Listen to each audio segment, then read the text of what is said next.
with me to have this conversation. Joining us virtually is Mr. Abel Akeni. He's the head research and policy budget. Good morning, Abel, and nice to have you once again on the program. Good morning, and thank you for having me. Yes.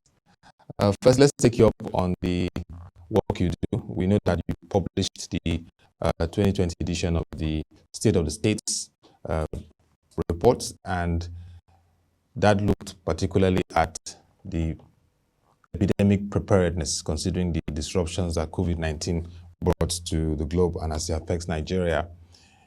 But again, you took that responsibility as an organization that knows its commitment to the public and private sector space and the entire citizens to take a look at the report and make necessary adjustments. So you published a revised version recently, which was published on ProShare, November 27, 2020. So take us through this revised version and what were the additions to it and what was rectified to ensure that this continues to bring accuracy and, of course, credibility on what states are doing in their budget and fiscal plans. Thank you very much for that question. So first, I think I should lay a bit of a background on what the report actually does. Basically, what the State of State does is that it evaluates the performance of the 36 states in the country based on about 4 indexes. So our first index, which is our index A, will typically evaluate the ability of states to meet up their recurrent expenditure obligations using just their IGRO and their value-added tax and revenue from VAT. States who perform poorly in this indicator are those who basically need more assistance from international development agencies, states who, and basically they are just states who need to improve their internal engineering. We measure the ability of states to turn around using both their IGRO, VAT, and the entire revenue they get from their gross FAC. So for context, gross FAC is basically the amount of money most of the states get when federally collected revenue is shared at the end of every month. So the ability to meet that recurrent expenditure using all these revenue sources is measured by index B. So our index C basically measures the ability, it measures the ratio between the total debt of states and their total revenue. For index D, we evaluate the performance of the states based on how they prioritize capital expenditures relative to their recurrent expenditure, because ultimately the more you spend on capital infrastructure, the more you are preparing your states for more improved capacity in internally generated revenue. So all things being equal, we use these indicators, and what really changed in the revised version is that for the index B, as opposed to using the net FAC for calculating it in the initial publication, we use the gross FAC for calculation this time around. For the net FAC, for some states, some deductions have already been made at the source at the federal government, and that would have affected their performance. However, when we used for this revised version, after using the gross FAC across all ranking of the 36 states, all things being equal, with the revised version, the rankings for all the 36 states, nothing really changed. Rivers State is still number 1, Anambra is still number 2, Ogun is number 3, and Lagos is number 4. So that's the performance, or that's the ranking for the top 4 of all the 36 states. So, but I think I should mention that in as much as these are the top 4 in the fiscal sustainability ranking for budget, it's also important to note that amongst all the 36 states, not all of them are doing very well. Aside from, say, maybe Rivers State, that's really very very fiscally sound. Lagos is doing a bit well, but what's helping Lagos is that it has a very large internally generated revenue. So it will continue to have improved capacity to borrow. I mean, investors will continue to have confidence in the state to pay back. because of its high internally generated revenue. So Lagos will survive, but largely speaking, many of the states are actually struggling. Many states are struggling. Wow, many states are struggling. And I mean, that shows that it's really going to be a challenging phase. What they say, think outside the box, or maybe think in the box in terms of leadership 2021. Even looking at the revised report, you said here that about 8 states, from your analysis, their expected total revenue was not enough to fund their recurrent expenditure obligations. Salaries, overhead, debt service obligations were huge. Now, let's look at 2021 in terms of the preparedness. The pandemic has come to heighten that challenge, and states have done what they could in terms of response. How would you assess in terms of what states are submitting so far in the 2021 budget? I guess you're tracking it. States that are showing that signaling on pandemic preparedness, from the healthcare expenditure, what they plan to spend on healthcare, education, and other key sectors. All right. So thank you very much for that question. So I think what I would say on that point is that there are a few states who are showing efforts to make adequate financial provisions for funding their preparedness level. Lagos State is one of those. Lagos State is making some improved expenditures. Kano State also improved their allocations for epidemic preparedness. Kano improved theirs. Then I would also mention Kebbi. Kebbi State improved their allocation, but we observed that there was a cut in the proposed budget for one of the line items for, I think, disease outbreaks, from about 300 million in 2020 revised to about 200 million in the proposed, I believe, proposed version. But this is also to highlight that compared to 2019, what Kebbi has proposed for 2021 is still larger than what was proposed for 2019.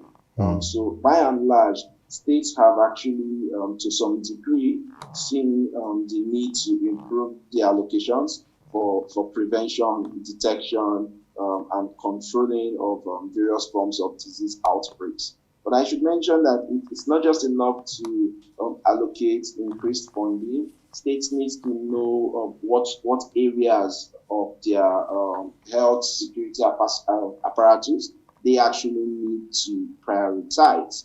There is an evaluation tool that states are supposed to, I think that's available from NCDC, that states are supposed to actually use in assessing their health security capacity. Now, what that evaluation tool will do for states is to tell them where they are most deficient. Are they deficient in the area of preparedness when it comes to preventing disease outbreaks? Are they deficient in the area of detection of these diseases? Are their laboratories okay?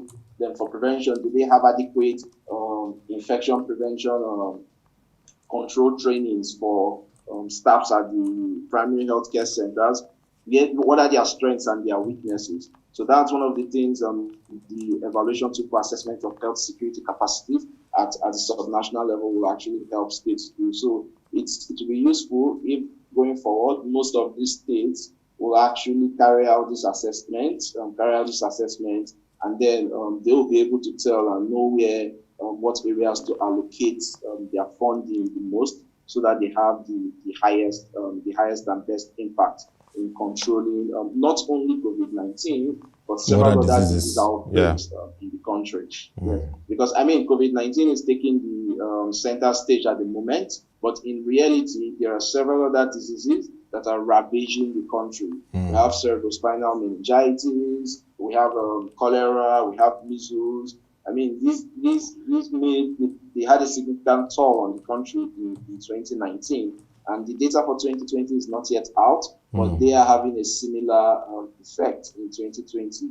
So I would say that, broadly speaking, it's important for states to assess their capacities and know where they need to direct this funding to. Because you may have a broad line item in your budget for epidemic preparedness, but are you spending it on the things that are priority, given the fact and the reality that you have limited resources at your disposal? So that's something states need to really take into consideration. All right. I mean, that's very clear in terms of what has been stated. They need to work more with the NCDC and assess their capacities, and not just assess it, but channel the resources to where it is needed most, which is a form of fiscal discipline. I take a quote from your revised report that says options for further borrowing are reducing for Nigerian states due to safeguards and debt ceilings put in place by the federal government to prevent states from slipping into debt crisis. The revised 2020 borrowing guidelines published by Nigeria's Debt Management Office reference section 223, 1B of 2007 Investment and Securities Act, which requires that for states to borrow from the capital market in any fiscal year, their total debt must not be more than 50% of their previous year's total revenue. For fiscal year 2020, all 36 states will need to pass through the eye of the needle to raise funds from the capital market, as they now have total debts as at 2019, which breached this debt ceiling. And recently I had a conversation with an economist and expert in the market, and he said for any states that will have to even approach the capital market or even raise funds, they have to achieve a good sustainable flow of IGR, like you said for Lagos State. And of course, their debts must be something that is sustainable, not so high. So how do you see that align with these thoughts you've raised? Because the borrowing options are very narrow.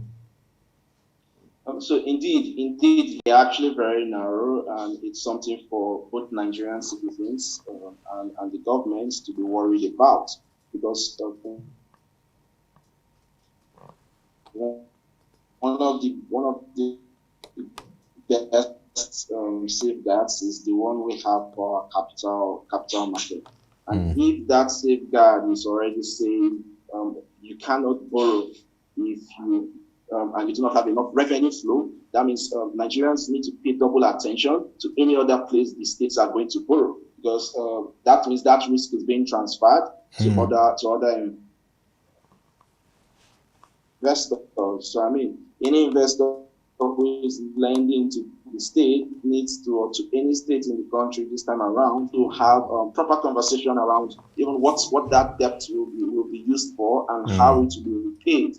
Because many of these states are actually struggling when it comes to internally generated revenue. So how are they going to pay this debt back? And let's keep in mind that majority of these states actually depend significantly on federally disbursed revenue. Yeah. And with COVID-19 affecting the FAC crude oil revenues, it's important that, precisely, because the FAC distribution is going to take a hit, meaning that states are going to see reduced inflow from what they will typically get from the federal government. So if the inflows from federal collected revenue are reducing and their IGR is actually struggling, it should be a source of concern to anybody who intends to loan the states in further funding.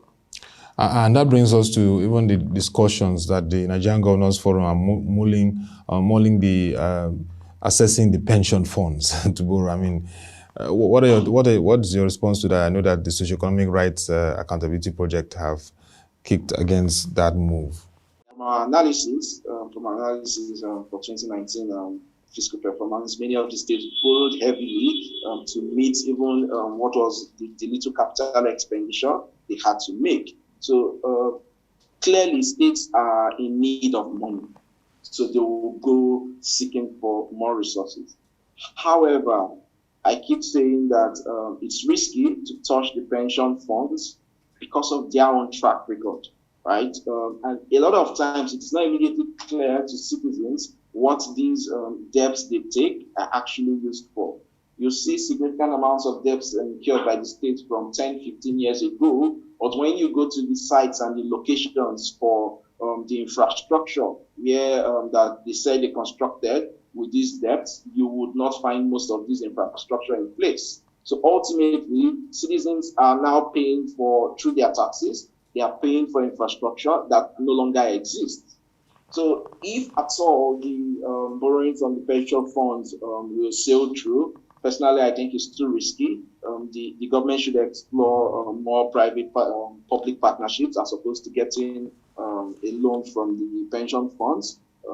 But I would say if that proposal should sail through, it will be best that certain things are clearly spelled out in terms of what sort of checks and balances will be put in place for expenditure of that funds to avoid what we've seen in the past, where majority of these loans are misappropriated. What sort of frameworks will be put in place to prevent misappropriation of pension funds that will be loaned to the state government? Secondly, what sort of strategic planning is in place for this money they intend to borrow?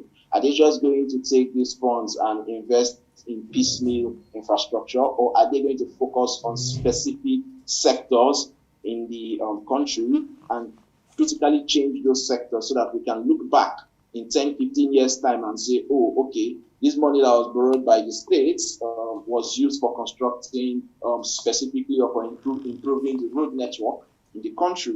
Can we look back 15 years' time and point to an infrastructure like that? So that's something that needs to be seriously considered. Because if you think about it, we have over 65,000 kilometers of unpaved roads across the country. This road needs to be constructed for free flow of goods and people. We have poor rail system. And if we look at the health sector, we have 28,276 primary healthcare centers, most of which are dilapidated. Yeah. So this money, the state governments plan to borrow. What is the Marshall Plan? What sector are they precisely focusing on? What sector are they precisely focusing on? If it's roads, let there be a very clear implementation plan, not only for how they will spend the money, but for how they will curb waste and corruption. And for infrastructure that will be constructed from any loan to be collected, what we will recommend is that there should be a provision for, say, if a contractor is collecting or is constructing a certain road from the loans advanced to the states, there should be a warranty, because you buy phones or you buy your televisions and they come with warranties from the manufacturers. But what we have when we are constructing roads in this country is that contracts are awarded to contractors, many of whom are friends of those in power, and they use substandard materials. And at the end of the day, maybe within a year or 2 years, a road that was constructed with billions of naira of borrowed funds no longer exists, and it now has potholes and is littered with several failure points. So any contractor who will be issued a contract from the loans to be given to the state needs to offer a warranty.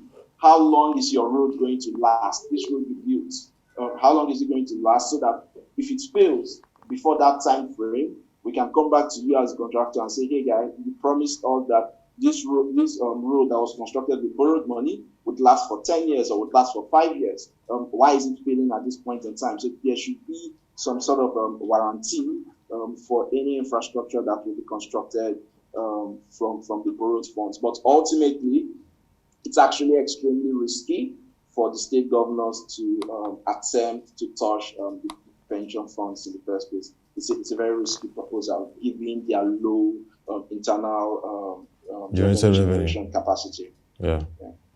You actually said that because the states have the history, even whether it's military now since 1999, of so much borrowing, but projects being earmarked for those borrowings are not fully utilized. And that again brings that concern when you want to borrow from pension funds. Like you rightly said, international funds, international development agencies, most of the projects they've earmarked, even till now, have not been completed across some states, even down to water projects. So definitely there must be high scrutiny and there must be high engagement on this particular matter, which is of huge concern. So very clearly stated, Mr. Abel. But let's look at the prospects for 2021. It's very, very important that states show that fiscal governance. And what are those signals we're seeing? What are those states that are showing that they're serious about cutting down the cost of governance? Because it is something that's been raised over time. Are we seeing states showing the example?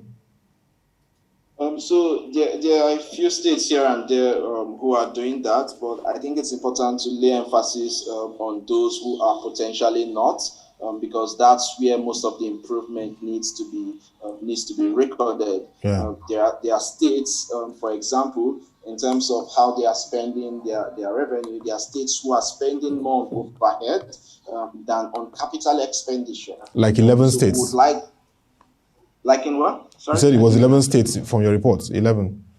Precisely. So there were 11 states who had this experience. I mean, Adamawa, Bauchi, Bayelsa, Ekiti, Benue. Many of these states spent more on overhead expenditure than on their capital expenditure. So there will be need for a lot of work around how these states prioritize and cut down waste in 2021, especially given the lean revenue sources.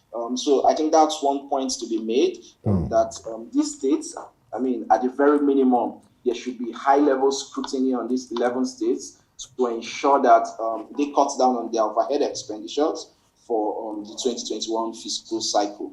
But beyond these states cutting down on their overhead, one of the things that I think states across board can do in terms of governance for 2021 will be to introduce beneficial ownership disclosures pre-contract awards. That should be part of the pre-qualification process, because a lot of the analysis we have done has shown that most of the corruption that happens in the public sector at the federal, state, and at the local level happens through contracts and licenses that are awarded to public officials through proxies or to themselves by virtue of they occupying a seat or an agency where they can award the contract, and then they award this contract back to themselves or to their cronies.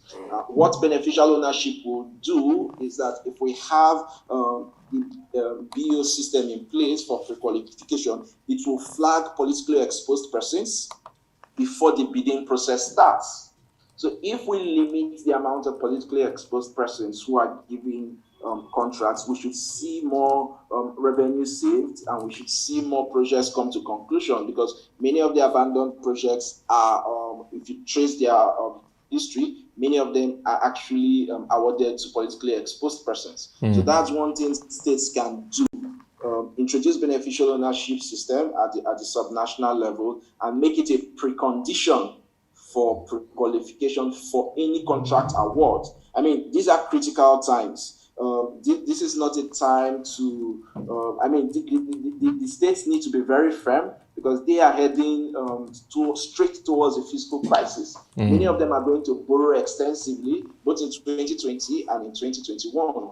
So every little revenue that needs to be saved should be saved. And one big way to save those revenue and cut out corruption and improve the governance of its finances is to ensure that there are beneficial ownership processes in place in its contracting system.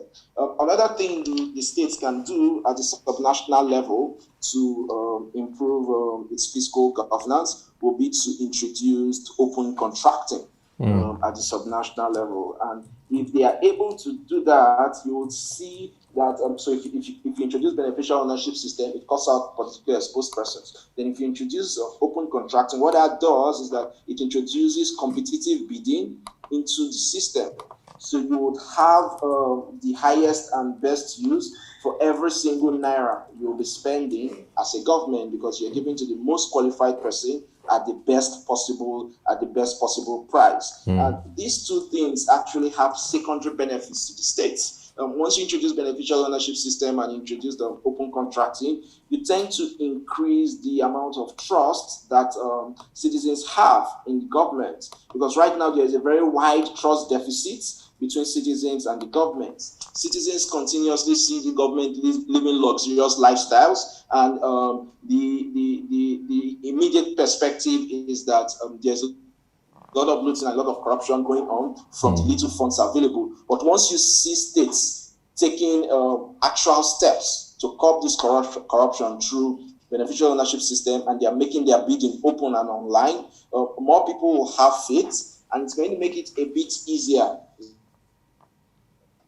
going to make it a bit easier for the state to bring more citizens into the tax nets, and to some degree boost their IGR to some extent. Yeah. It's very interesting having this conversation on states and budget 2021. I think the closing thoughts of Mr. Abel Akeni, Head Research and Policy for Budget, has been the need to introduce beneficial ownership disclosures. Very, very important for contracts, awards, and of course he said that we must flag politically exposed persons to ensure that they do not get contracts. And also an open contract system would help in competitive bidding at the subnational level. Those are very, very laudable initiatives that states should integrate in their fiscal governance if we're going to see much impact for resource allocation, effective appropriation, and of course, governance that is key in these critical times. So it was nice to have Mr. Abel Akeni. He engaged extensively on the subnational governance and finance matters, and we hope to have him in subsequent editions of our show. If you have your thoughts and concerns around States and Budget 2021, you can send your views and comments to news@proshareng.com. You can also tag us at WebTVNG to send your questions, and we'll respond appropriately on the concerns. Don't forget, BudgIT had published its revised edition of Pandemic Preparedness State of States Reports. It's on ProShare site. You log on to www.proshareng.com. You would see that report, and you can learn a lot around how states are faring in terms of fiscal sustainability, in terms of budgeting and allocation to various sectors. It has been an interesting conversation today, and we hope to make this happen again in the week. Till we come your way again, thank you for watching. Have a nice day and stay safe.